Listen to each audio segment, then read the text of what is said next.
Hi, ഇന്ന് രാത്രി ഭക്ഷണം കഴിക്കുകയാണ്.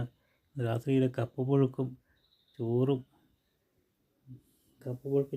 കുറച്ച് മീൻ പൊരിച്ചതും കുറച്ച് മീൻ പീരയും ഉണ്ട്. അതുകൊണ്ട് രാത്രിയിലത്തെ ഭക്ഷണം ആണ് അത് കഴിക്കുകയാണ്. ഭക്ഷണം ക്ഷണമെന്നാണ് പറയുക.